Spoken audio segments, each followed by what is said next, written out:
All right, welcome to the iPhone 13 unboxing. Or wait, hold that thought. We got an iPhone 13 and the 13 mini, and 13 Pro, and the 13 Pro Max. I'm sure the stuff inside of the box is very similar, but let's get into it. So we're gonna unbox every phone in the new lineup, and I'm gonna start with the standard iPhone 13 in this new blue color that I think is actually my favorite of the new phones. And it's this thin box again, as you can see, because there's no power brick included in the box. But as you may have noticed, there's also no plastic shrink wrap this year. And so I guess it's time to give Apple a little bit of credit for their use of recycled materials to offset their environmental impact. So recycled box cardboard, recycled aluminum, recycled phone design. But here we can see the phone in all its glory. And I can just fire it up real quick before looking at the accessories. But the rest of the stuff in the box is pretty much the same.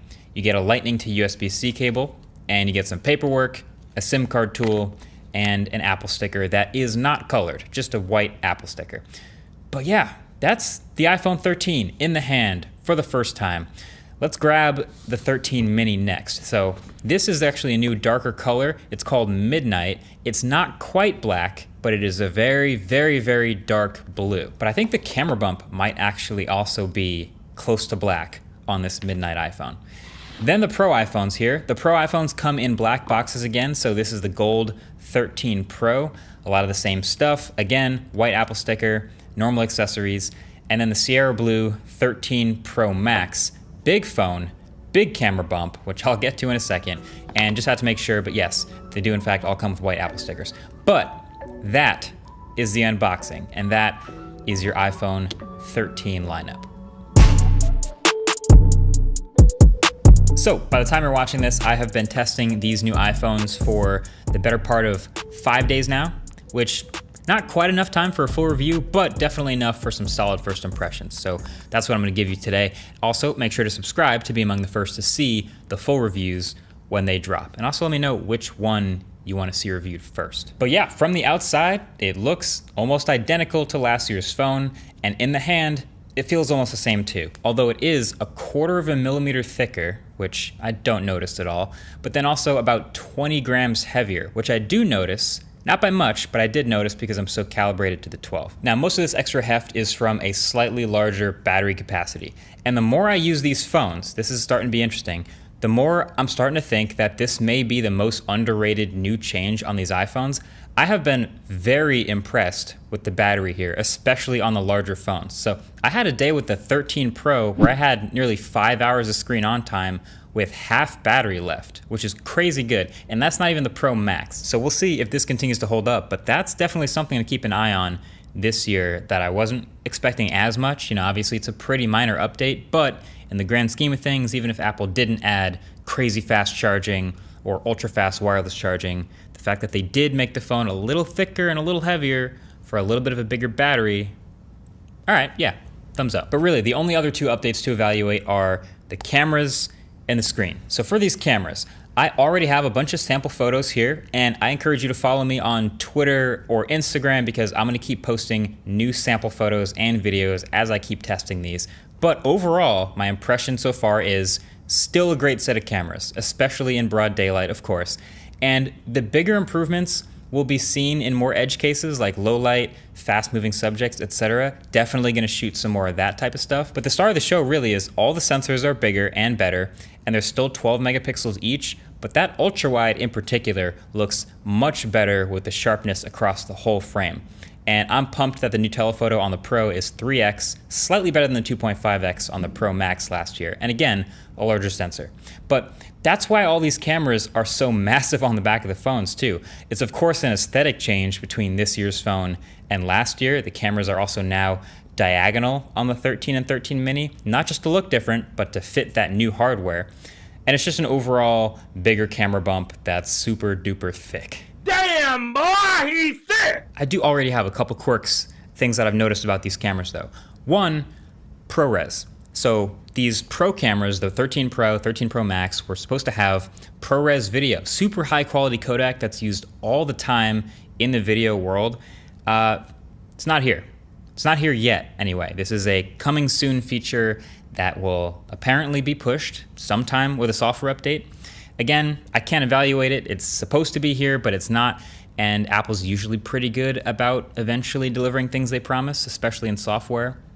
But it's not here yet. But then number 2, the new macro capability on the iPhone Pro's ultra wides. So when you get close enough to an object, within about 14 centimeters or something, the cameras automatically switch to the ultra wide. And that's because it has the super close up capability. So you can keep going in and get as close as 2 centimeters from something and it'll still be in focus, which is great. It's better than some dinky 2 megapixel macro camera.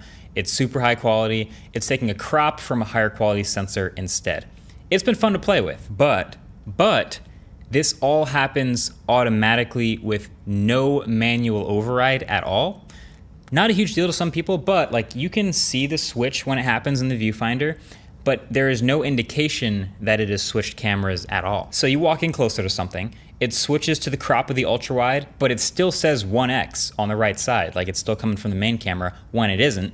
But now all the natural bokeh from the primary camera's focal length is gone, and it doesn't let me switch back. That's the thing. I can hit the 1x all I want, nothing happens. And that's the difference between getting this and moving 1 inch closer, auto switching, and getting this. It just looks worse. Now, maybe they do that automatically to prevent some of the fringing that can come with close-up subjects from these larger primary sensors. But on a Pro phone, I would like at least to be able to hit the 1x button and switch back to the primary sensor. Just give me the button for the control. Small complaint though. But then also there is the new cinematic mode, which is on all of the phones. And it is a software feature, but it is so processor intensive that it's only going to be on iPhone 13 and later. It's not coming to older iPhones. But this was described on stage as focus rocking and AI-based face tracking for shooting more cinematic videos. I think this is going to look like, to regular people, like video portrait mode. So first of all, in the camera modes, it's got its own dedicated swipe over panel. So there's portrait photos, then regular photos, then regular videos, then cinematic mode, which immediately applies the fake extra depth of field. Now, there's way more manual controls, so I'm thinking maybe I'll try to shoot a whole video or something with this to see if it's worth your time for people trying to make videos on the iPhone. But for now, for normal people getting this phone, yeah, that background blur is gonna get the most attention. It's like video portrait mode. So I got a lot of camera testing to do. But you know what didn't take me very long to evaluate is the new screens. So they're all the same size as last year, but they are brighter. They've got a slightly 20% smaller notch thanks to the movement of that earpiece up top. And the Pro versions now have 120 Hertz ProMotion. So the smaller notch, it's all right, I guess. To my eye, honestly, it makes almost no difference because you don't actually get much screen real estate back. Apple didn't even have the courtesy to add an option to see the battery percentage up there in the status bar or do anything with the extra screen real estate. The 120 Hertz ProMotion though, it's legit, it's amazing, it's very nice looking, and it's about damn time. And I'm gonna probably say the same thing again when it finally comes to the Pixel 6, also this year. But yeah, it's about time. Now to be fair, Apple's had, in my description, some of the smoothest feeling 60 Hertz phones of the past, but the second I unlocked the 13 Pro for the first time out the box and I could see that high refresh rate, I loved it. I mean, you can see my actual real-time reaction in the BTS video that we just dropped on the studio channel. But it looks great. Super smooth animations, and pretty much every single app and every single animation, even pre-launch of the phone, is moving at 120 Hertz right off the bat. Even the classics like Instagram and TikTok that still need to get updated to look correct on this barely released phone are 120 Hertz. But yeah, high refresh rate for the win. It won't translate here, of course, on camera in this 30 FPS video. But yeah, you'll have to trust my words. It's really good. Even now, better than the iPad Pro because it's OLED now. It's 120 Hertz, HDR, OLED. It's beautiful. Aside from that, here's some A15 Bionic Geekbench scores just to sort of round out the initial impressions. It's obviously a very fast chip. It is a little bit of a bump over last year. There you go. But that sort of rounds up my initial thoughts on the iPhone 13. A lot of friends are asking, should I update? Is it worth it? Even though it's a small update over the 12, maybe they have an older phone, should they get this phone?